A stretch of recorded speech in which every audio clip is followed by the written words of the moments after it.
Wassalamualaikum warahmatullahi wabarakatuh.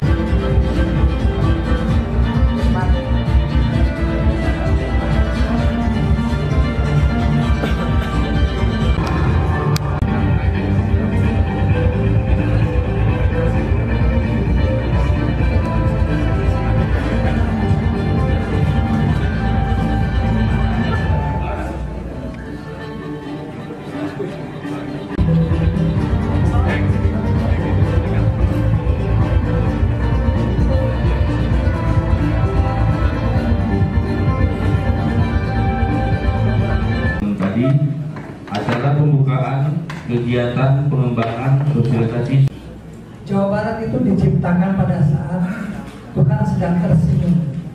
Jadi saking indahnya Jawa Barat itu diciptakannya pada saat Tuhan sedang tersenyum.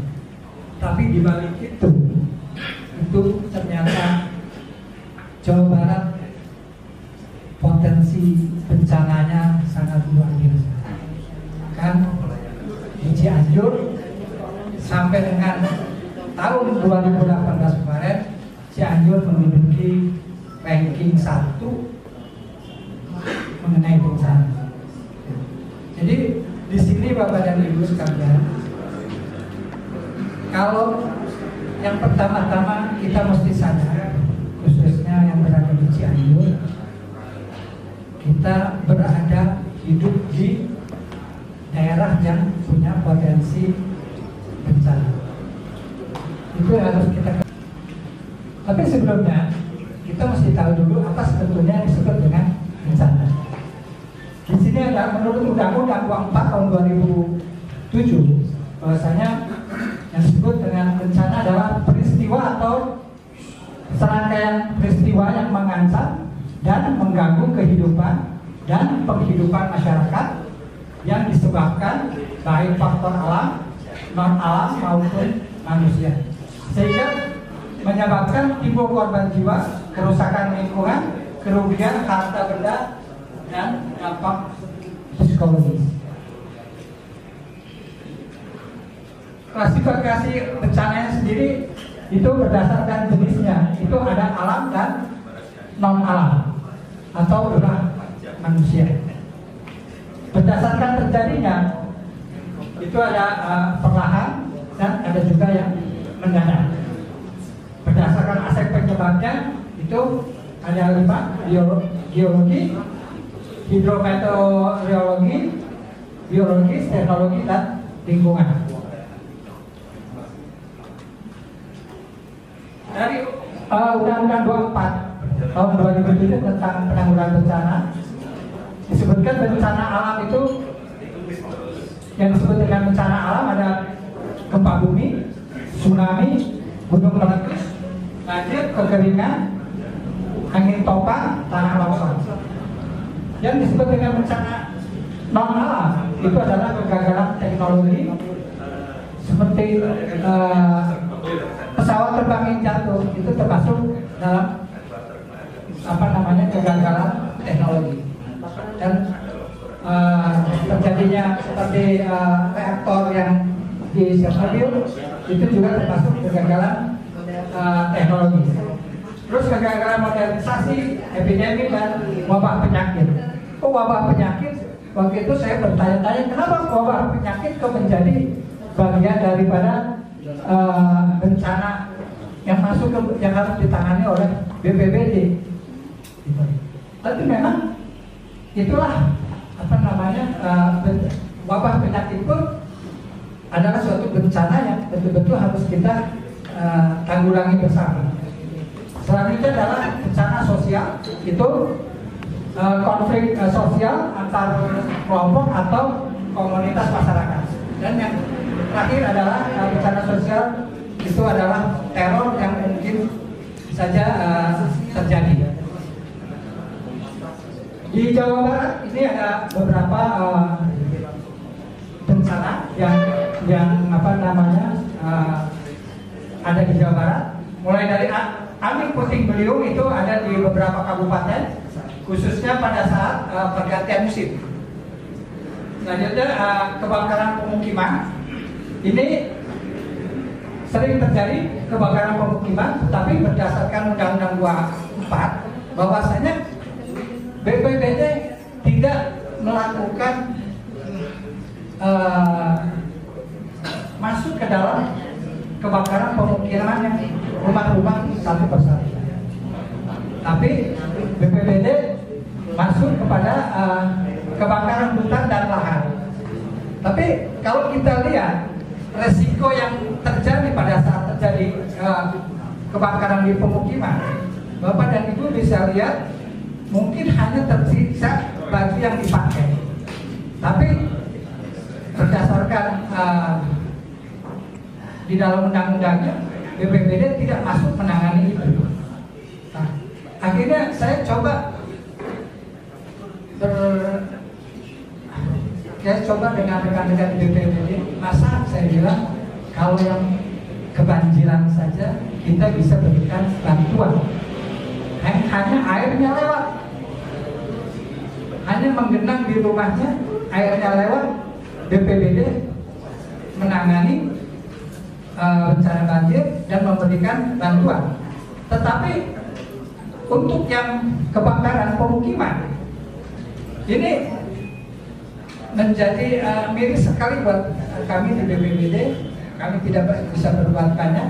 Akhirnya kami hanya bisa sebagai tugas kami di BPBD ada 3. Yang pertama adalah komando, yang kedua adalah koordinasi, dan yang ketiga adalah pelaksana. Kami gunakan fungsi yang berkoordinasi untuk melakukan bantuan kepada korban kebakaran pemukiman. Selanjutnya yang sering terjadi di Jawa Barat juga adalah pergerakan tanah. Itu baik yang tinggi maupun menengah ada di 22 kabupaten dan kota. Selanjutnya ada gempa bumi. Kita khususnya di Cianjur ada Gunung Gede Pangrango. Itu kita juga berada di 3 sesar aktif Bapak dan Ibu di Jawa Barat. Sesar pertama adalah Cimandiri. Cimandiri ini berada dari Sukabumi masuk Cianjur itu di Campakan. Ya, itu adalah jalur sesar mandiri yang ada di Cianjur. Selanjutnya sesar Lembang. Ini sesar Lembang cukup sangat, bukan cukup lagi, di sini sangat besar sekali sesar Lembang. Dan sesar Baribis. Di Jawa Barat juga tadi sudah disebutkan bahwasanya Indonesia adalah ring of fire. Ya, kita diapit 2 lempeng, ya, lempeng Eurasia dan lempeng Indo-Australia. Ini yang bisa menimbulkan pergerakan yang kita tidak pernah tahu kapan terjadinya pergerakan lempeng tersebut. Selanjutnya yang sering terjadi juga di kota-kota adalah baik di kota maupun di kabupaten banjir, ya, terus juga di pesisir pantai itu juga banyak sering terjadi rob, ya. Selanjutnya khusus Cianjur kita punya pantai selatan yang 75 kilo panjang dari Agrak sampai dengan ke Cidaun. Ini punya potensi tsunami, ya. Selanjutnya ada gunung berapi ini adalah potensi-potensi yang ada di Jawa Barat.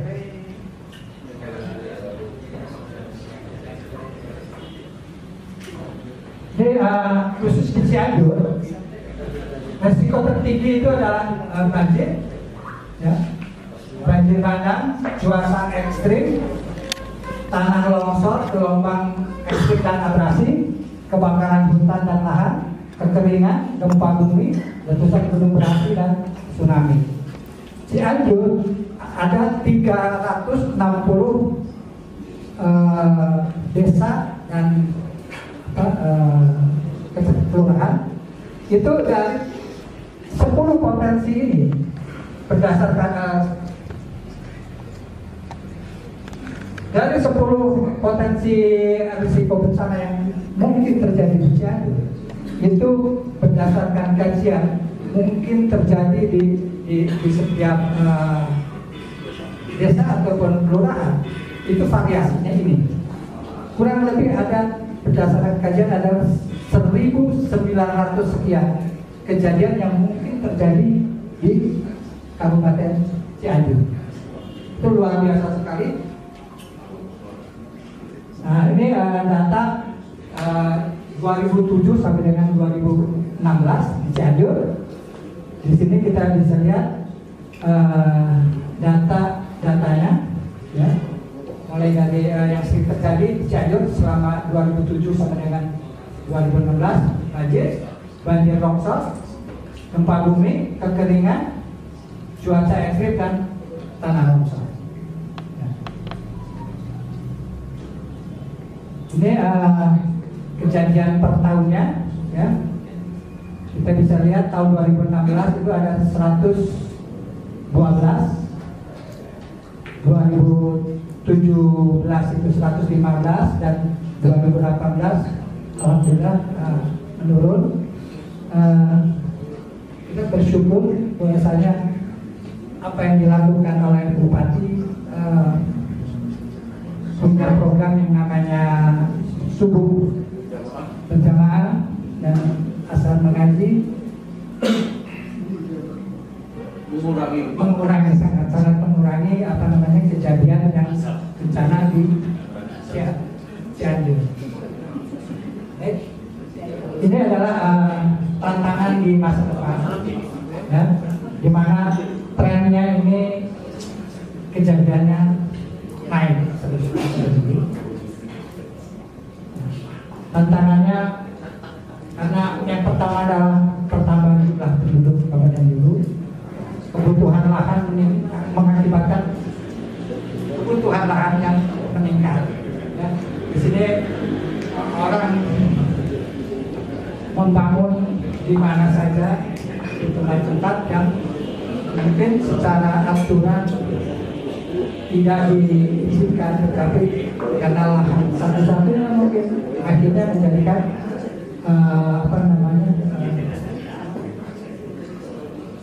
kawasan rawan bencananya, mereka tinggal di daerah yang rawan bencana. Saja urbanisasi, degradasi lingkungan, kemiskinan, pembangunan infrastruktur yang menimbulkan resiko baru, ya.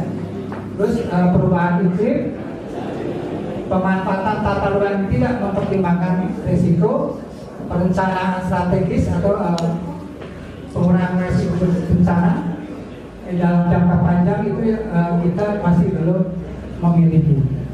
Bahwasanya dari 10 risiko yang ada itu seharusnya dibuatkan rencana kontingensi. Bagaimana pada saat terjadi bencana, apa yang harus kita lakukan, siapa berbuat apa, itu harusnya dibuat dalam satu perencanaan. faktor-faktor penyebab bencana ada kombinasi antara bencana alam dan antropogenik. Ini adalah pencemaran. Ya. Nah ini dampak perubahan dari kombinasi ini adalah perubahan iklim global. Karena temperatur meningkat, pola hujan mulai berubah, ya. Itu selanjutnya kependudukan itu rentan terhadap kerentanan, ya. Lemahnya penegakan hukum. Di sini penyebab kebakaran hutan, asap itu banyak hutan dibakar sehingga asap menimbulkan kelemahan implementasinya. Degradasi lingkungan dan tata ruang dan lemahnya leadership. Bapak dan Ibu sekalian, di dalam degradasi lingkungan dan tata ruang ini sebetulnya pemerintah sudah membuat yang namanya RT RW. Di dalam RT RW diturunkan lagi menjadi RDTR. Ya. Memang di sini sudah diatur di mana-mana saja yang boleh kita bangun. Ada berdasarkan kemiringannya, tidak boleh lebih dari 60%. Kenapa mesti demikian? Karena itu adalah daerah-daerah yang rawan terhadap bencana. Pemahaman bencana ini selalu dinamis. Ada 6 persepsi bencana.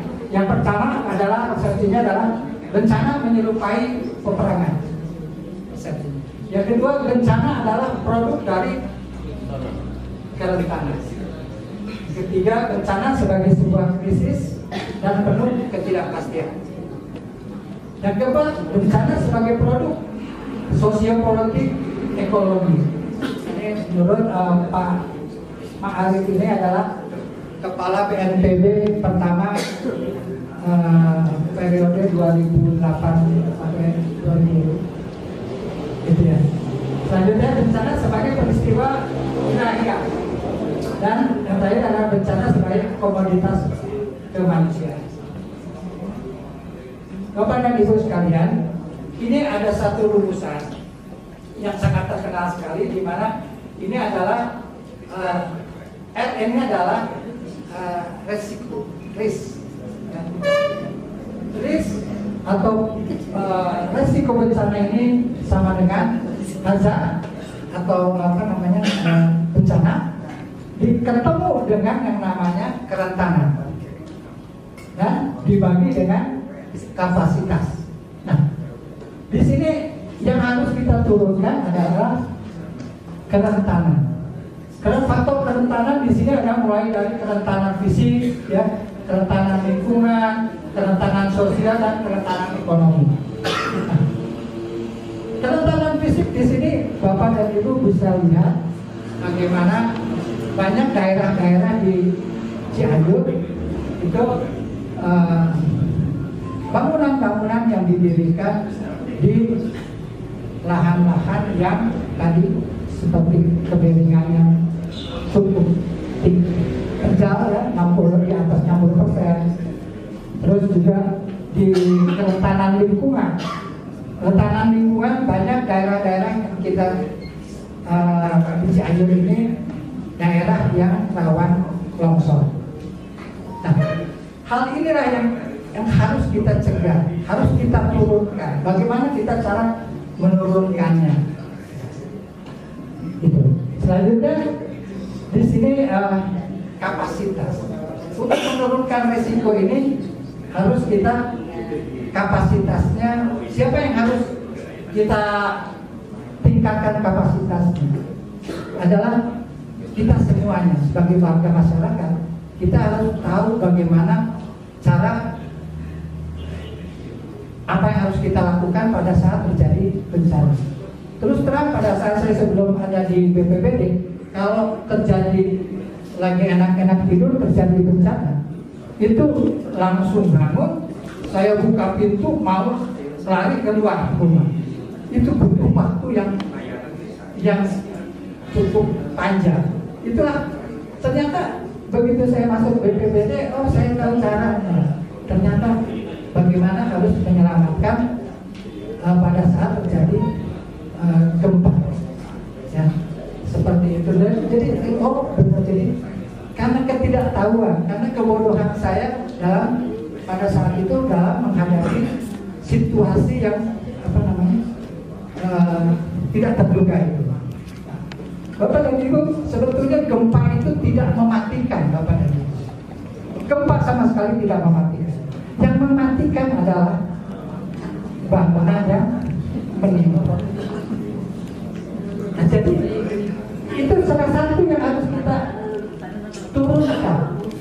Jadi Bapak dan Ibu, karena Bapak dan Ibu di sekolah ini juga tolong diperhatikan kalau ada pembangunan, kualitas bangunannya. Karena kalau kita kualitas bangunannya baik, kita sudah menurunkan resiko bencana. Tetapi Bapak dan Ibu sekalian, jangan lupa hazard atau bencananya. Ini selalu orang bilang given. Besar kecilnya itu tergantung yang di atas sana. Mau dikasih skala berapa, kita tidak pernah tahu. Tetapi ada, Bapak dan Ibu sekalian, ada bencana yang bisa kita turunkan. Besar kecilnya bisa kita turunkan. Siapa yang tahu, Bapak dan Ibu? Bencana apa yang bisa besar kecilnya kejadian itu kita turunkan? Ada yang tahu? Ada yang tahu? Banjir. Betul sekali. Banjir itu bisa kita turunkan besar kecil. Karena banjir ini berasal, kalau kita telusuri sekarang ini adalah dari curah hujan yang tinggi yang tidak bisa ditampung oleh tanah. Gimana? Penyebabnya cuma dua. Yang pertama, kebiasaan hidup kita yang kurang baik dengan membuang sampah sembarangan, membuang mumpung hujan yang besar, banyak buanglah ke sungai. Ya. Saya pernah di dinas PSDAP. Kalau pas hujan, ya Allah, banyak mampet, saya harus turun. Ternyata isinya luar biasa di Selokan Bapak Ibu. Ada bantal, ada kasur, ada kursi, ada segala macam.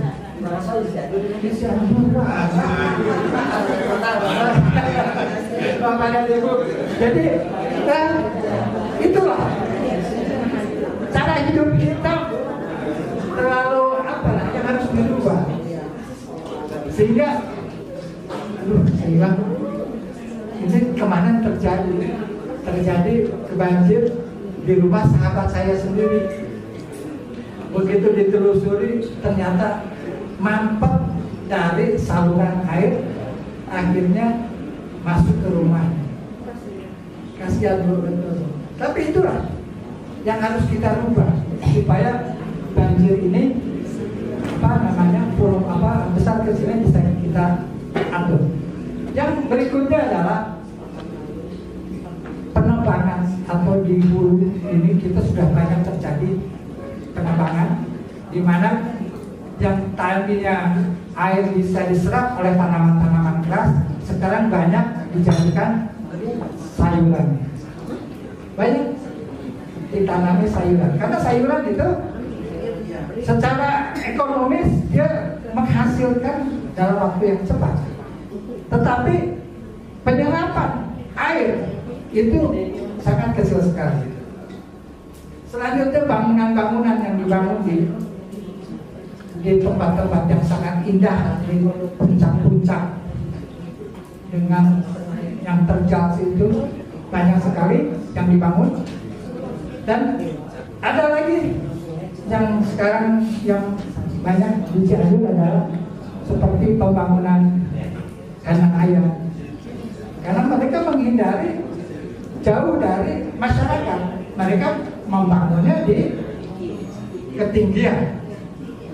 Itu ada tutupan lahan yang tidak menyerap air. Ada lagi apa namanya greenhouse.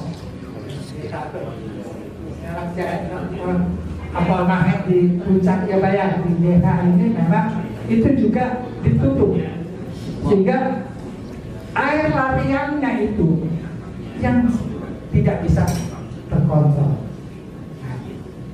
Itu hazard atau bencana yang bisa kita kurangi besar kecilnya bencana. Nah, jadi Bapak dan Ibu sekalian, kenapa kita saat ini adalah sedang mensosialisasikan yang namanya peningkatan kapasitas. Bagaimana melalui Bapak dan Ibu sekalian yang berada di sekolah, bagaimana murid-murid atau murid-murid yang ada di tempat Bapak tahu harus berbuat apa pada saat terjadi bencana. Itu perlu kita lakukan. Seperti tadi Pak Kabir katakan di Jepang, katanya saya juga pernah tahu. Jadi di Jepang itu anak sekolah saja mereka sudah tahu,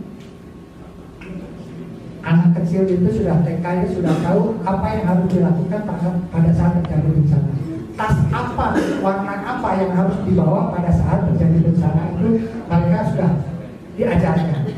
Nah, inilah yang akan kita coba PPDD, karena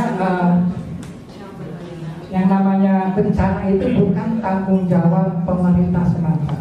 Seperti hanya tadi kita lihat segitiga biru ini adalah melambangkan 3 sisi. Yang pertama adalah bencana ini tanggung jawab pemerintah, masyarakat, dan dunia usaha.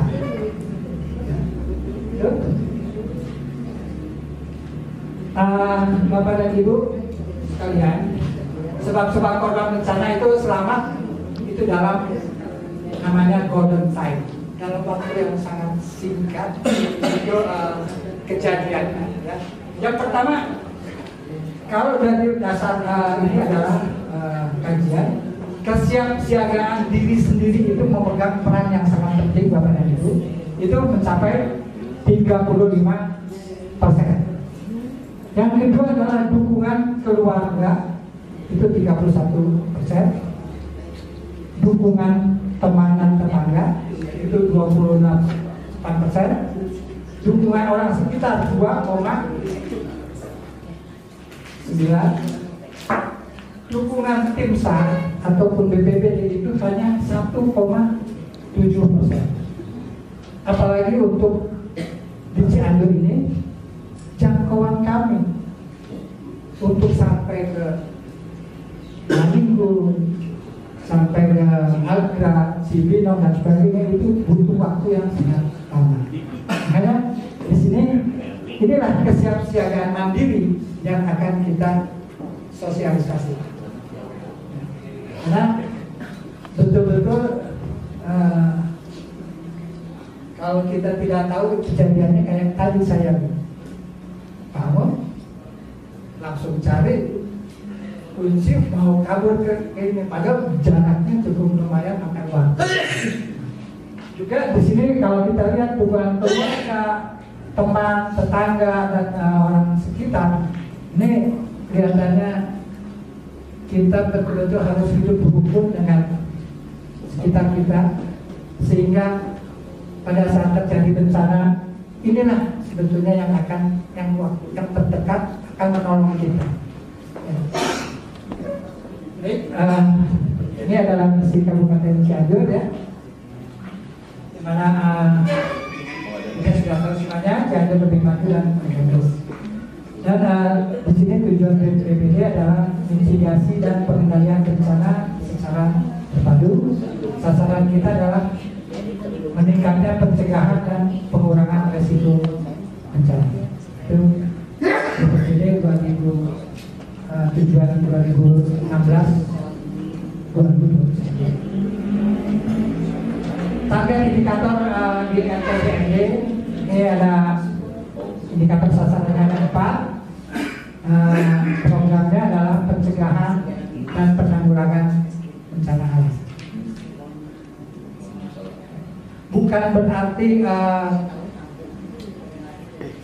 BPBD selama ini mungkin terkenal orang bilang BPBD mah gawainya lawan aya bencana seperti itu ya. Jadi yang terlihat sibuk itu kalau terjadi bencana. Tapi sebetulnya kita sekarang sudah beralih bukan responsif, tetapi lebih kepada preventif, yaitu tadi di pencegahan dan kesiapsiagaan. Ini adalah upaya mengurangi risiko bencana berbasis masyarakat. Program BPBD Cianjur tahun 2019 itu adalah pemantauan dan penyebarluasan informasi potensi bencana. Ini akan kami lakukan, akan kami sebarluaskan, dan tadi saya bicara dengan Pak Kabir, Pak Eko, bahwasanya kita akan masuk sampai dengan ke perizinan. Karena banyak sekali untuk mengurangi resiko ini bukan cuma tapi masyarakat yang akan membangun harus tahu betul-betul dia berada di tanah yang seperti apa, harus seperti apa struktur atau konstruksi yang harus dibuatnya harus seperti apa. Kita ke depan akan masuk sampai ke sana. Selanjutnya adalah pembentukan dan pengembangan desa tangguh bencana. Ini kita di Cianjur ini kalau nggak salah ada sudah 11 ya, ada 11 desa, ada 11 desa, baru 11 dari 360 itu kita baru 11. Ada pembentukan desa tangguh bencana, di mana di sana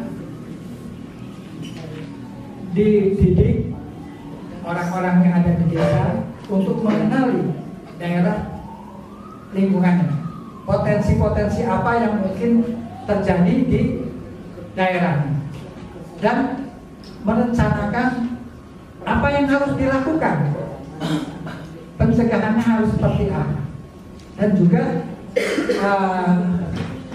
kesiapsiagaannya pada saat terjadi bencananya diberikan perhatian. Selanjutnya terima kasih banyak Pak Eko.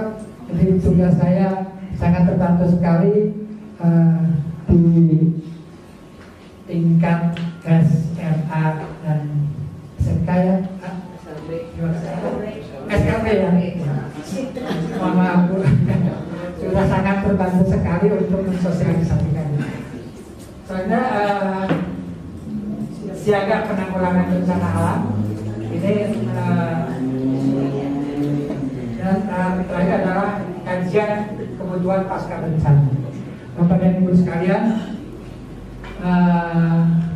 mungkin ini yang bisa saya sampaikan, dan saya berpesan kepada Bapak dan Ibu sekalian yang berada di dunia pendidikan. Memang kita tidak pernah tahu kapan akan terjadi bencana, tapi tanpa kita melakukan pencegahan ataupun kesiapsiagaan itu rasanya sangat ngeri sekali. Kalau saya membayangkan, kalau saya melihat gambar, mungkin nanti kita di tayangan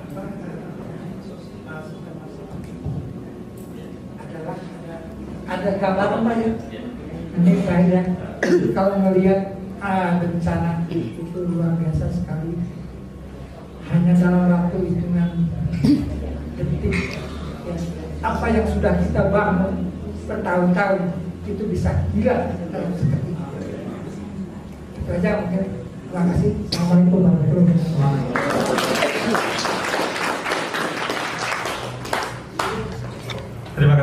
tadi atas semua informasinya terkait dengan potensi dan karakteristik bencana di Cianjur. Jadi Bapak sekalian sudah punya gambaran tentang secara umum ya, nanti detailnya meningkatkan kapasitas kita, kemudian bagaimana mengurangi kerentanannya. Tadi salah satu poinnya adalah bagaimana kita melakukan edukasi kepada seluruh lapisan masyarakat sehingga masyarakat kita jauh lebih sadar terhadap potensi-potensi bencana yang ada di sekitarnya.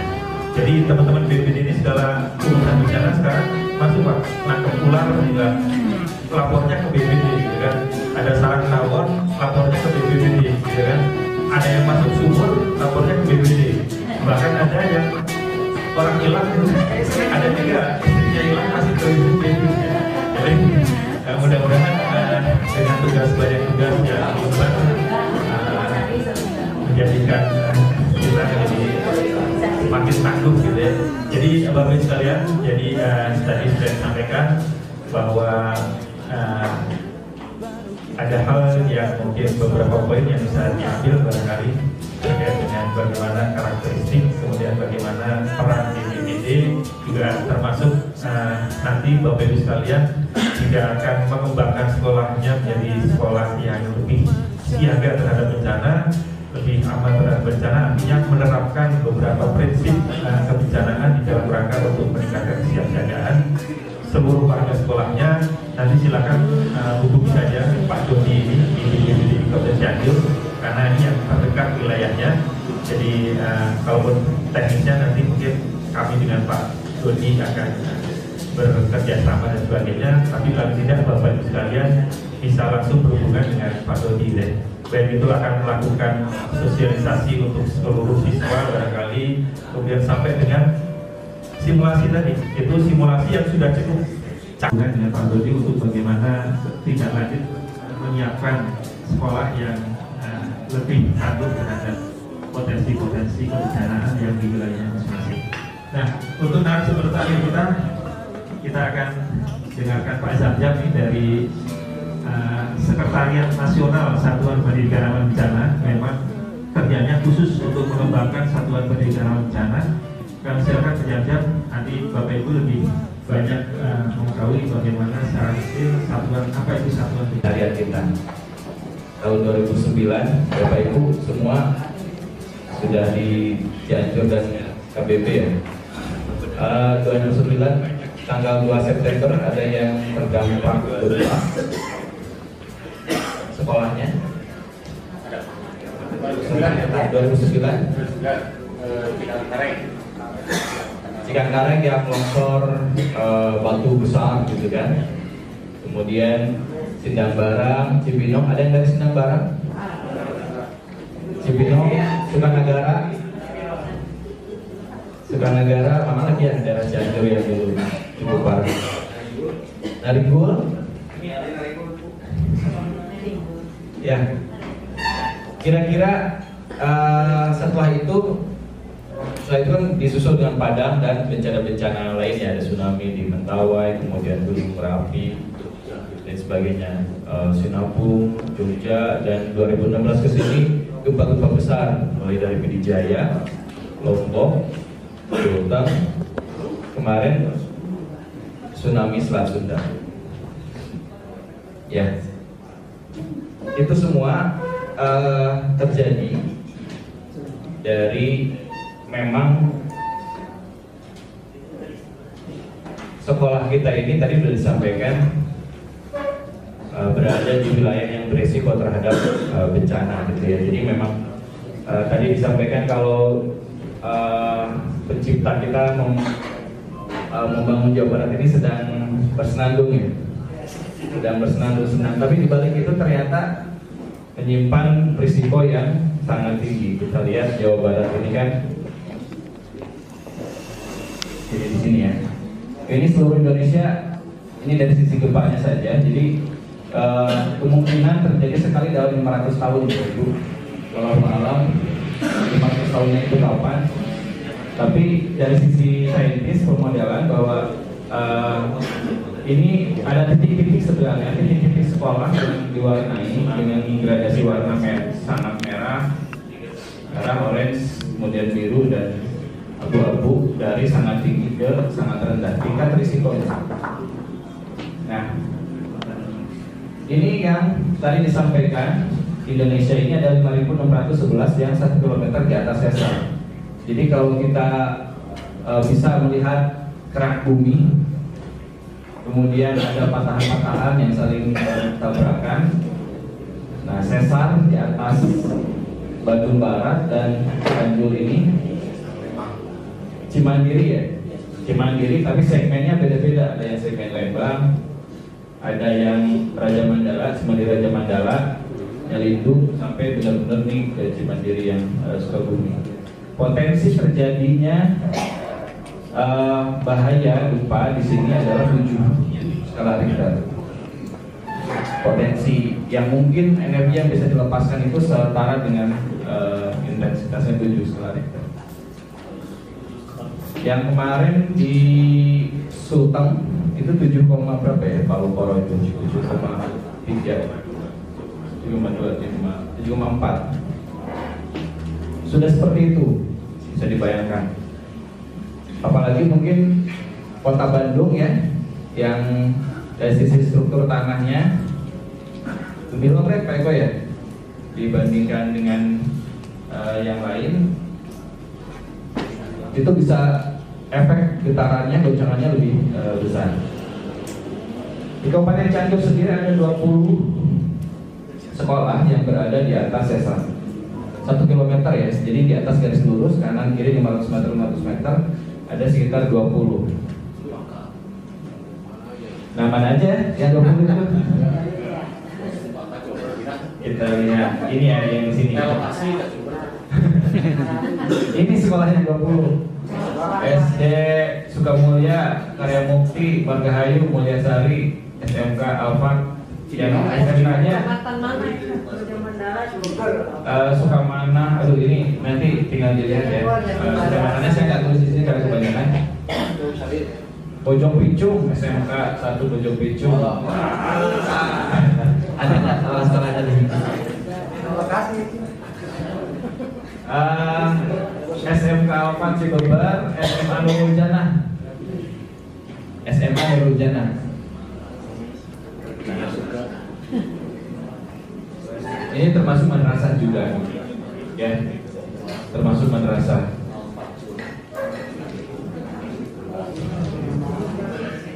Nah, ini kemungkinan skalanya bisa 7 dan ini berada di atas 100 km sesar. Sebenarnya kalau misalkan kita lihat di Google, Bapak Ibu Google itu sudah bisa ketahuan.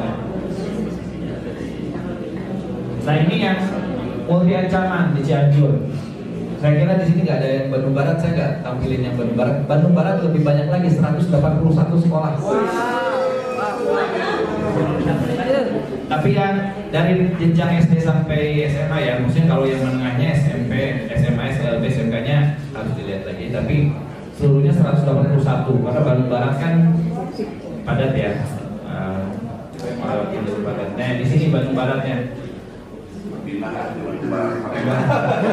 Yang paling banyak kan Lembang di sini, ini yang paling banyak sekolahnya di sini nanti. Ada 181. Jadi kalau misalkan dari sisi gempa, nah, memang yang paling banyak beresiko gempa, walaupun sedang dan tinggi, kemudian kekeringan, cuaca ekstrim, banjir, tanah longsor yang banyak yang tinggi. Tanah longsor berarti sekolah-sekolahnya ada banyak yang di perbukitan ya, yang mungkin di lereng-lereng. Ada sekitar 203 sekolah. Kemudian banjir bandangnya 43. Banjir bandang yang terjadi 209 Cikangkareng, gempa menyebabkan longsor batu besar ya, segede-gede rumah. Lumayan lah.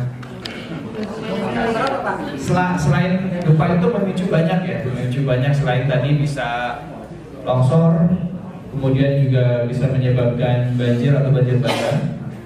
Likuifaksi seperti yang terjadi di Palu ya, di Sigi, di Palu. Kemudian bisa juga kebakaran. Nah, di sini lebih banyak ditonjolkan yang dari sisi gempanya karena memang dari sisi kejadian. Kalau misalnya tadi disampaikan banjir, ciri-cirinya sudah bisa diidentifikasi, ada tahapan-tahapannya. Banjir bandang juga, longsor juga.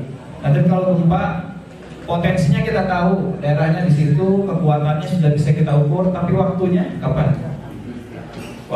Belum ada alat atau saintis yang menemukan cara untuk mengukur kapan terjadinya atau memprediksi kapan terjadinya gempa itu. Makanya skalanya besar, masif. Kalau longsor kita bisa lihat tergantung luasan daerah longsorannya. Tapi kalau kayak kejadian 2009 itu bisa berapa kabupaten gitu. Cianjur, Sukabumi, Tasik, Garut, Ciamis, Cianjur, itu bisa luas. Nah, ini dari sisi informasi risiko bahwa wilayah kita sudah tidak terbantahkan, Bapak Ibu berada di atas daerah yang rawan bencana. Setuju nggak setuju kalau ini Bu? Jadi bisa nggak dikatakan, saya nggak setuju ah? Setuju nggak setuju? Fakta dari sisi ilmu pengetahuan sudah menyatakan seperti itu, dan bukan hanya dari sisi teori, tapi juga dari kejadian. Ya, dari kejadian kita sudah banyak kejadian. Nah, di sekolah sendiri kita sudah banyak, ada 2 tahun terakhir ada 5.273 sekolah yang terdampak, yang sudah terdampak. Artinya ada kerusakannya, ada kerugiannya dari sisi material maupun imaterial, kayak sekolahnya terhenti, kemudian anak-anak nggak bisa sekolah, bapak ibu guru juga terganggu proses pembelajarannya, kemudian gangguan lain, gangguan akses ya, dan gangguan fungsi layanan pendidikan sudah terjadi. Terakhir kemarin kalau di Jawa Barat gempa yang Tasik. Gempa di Lebak kemarin ada yang anak-anak SMA yang kena genteng-genteng ya, kalau nggak salah ya, plafon ya. SMK mana di daerah Sinang Barat atau daerah mana? Tanggeng ya? Tanggeng ya? Oh, SMK mana itu? 8? Nggak ada, 98 SMK. SMK Tanggeng ya? SMK Tanggeng itu padahal kejadiannya di daerah Lebak, jauh, bahkan di Jakarta sih kerasa, di Cianjur juga. Nah, jadi dimanapun, tadi juga lagi di Selat Sunda, lagi di Anyar, maka dia bukan orang Anyar, banyak itu yang korban bukan orang setempat, tapi sedang berlibur. Artinya memang bukan hanya kita berbicara bahwa di daerah kita saja ancamannya itu terjadi, tapi juga dimanapun ketika kita berada, kita harus bisa mulai melakukan identifikasi, kemudian tahu cara-cara penyelamatan di daerah itu seperti apa. Kalau dari masing-masing ancaman beda, tadi ada yang puting beliung dengan gempa, penyelamatannya bertolak belakang. Kalau gempa, evakuasinya keluar gedung ya, karena yang membunuh itu bukan gempanya tapi runtuhan. Karena karakteristik ancamannya getaran menyebabkan roboh. Makanya kita berlindung di tempat. Misalkan Bapak Ibu sekarang di sini mejanya bisa ke kolong nggak? Bisa kolong. Nah, bisa ke kolong meja, kemudian evakuasi keluar. Misalkan jalur evakuasinya kemana? Jalur kanan ke bawah. Di situ ternyata lorong-lorongnya juga lumayan sempit ya. Kemudian kita harus cari jalur evakuasi yang aman, kemudian ke tempat titik kumpul yang aman di luar. Nah, kalau angin puting beliung, sepertinya harus lebih dekat ke ground. Artinya kalau misalnya kita di lantai 2 atau lebih di yang ketinggian, di bangunan tinggi, ke bawah berlindung. Kalau masuk ke dalam ruangan, ditutup jendela segala macam, kecuali intensitas badainya yang sangat besar seperti di Filipina yang sering terjadi Haiyan segala macam, banyak tempat evakuasi dalam gor justru Iya. masuk ke anginnya ke dalam dan menjadi orang-orang dari dalam. Tergantung, kecuali kalau misalkan biasanya kalau yang paling aman bunker, tapi kan kita belum terbiasa dengan budaya bunker, kecuali di daerah-daerah yang dulu sempat dibangun di kayak Merapi ada bunker. Tapi di kita nggak ada sejarah mungkin kok ada nggak yang Merapi bunker, nggak ada kayaknya. Nah tapi kalau misalkan yang penting beliau masuk ke dalam, kemudian tutup rapat-rapat jendela, pintu. Kemarin mungkin sempat lihat di video ya di daerah Ranca Ekek, apa yang diterbangkan kan banyak sampai genteng-genteng segala macam, tapi bagian dalamnya masih aman kalau itu dari tembok atau misalkan bangunannya kokoh. Dari sisi angin puting beliung. Ada yang mau video anak-anak yang terjadi di sekolah, pernah tuh ada videonya viral.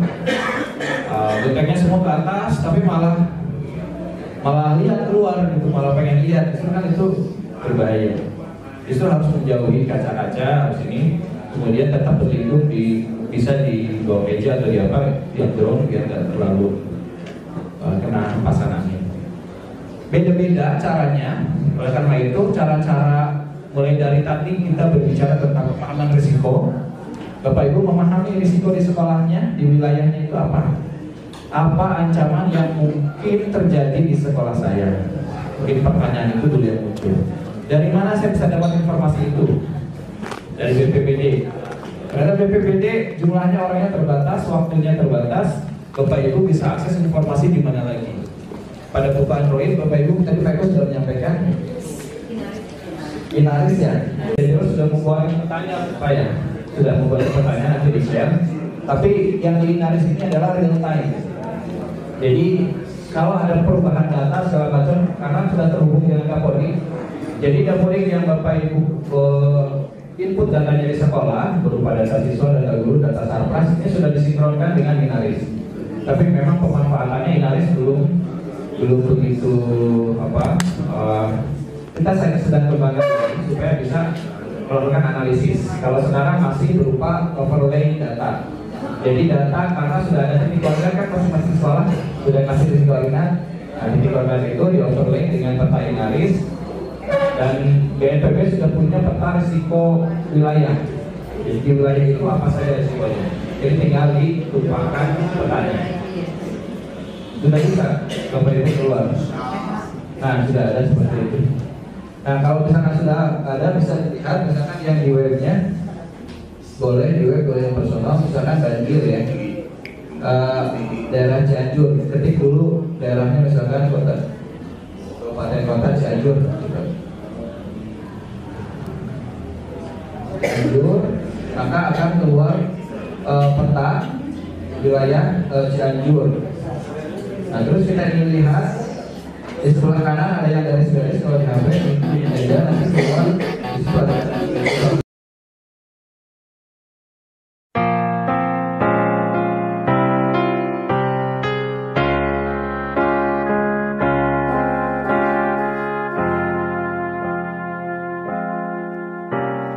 di ujung nusa bumi persada,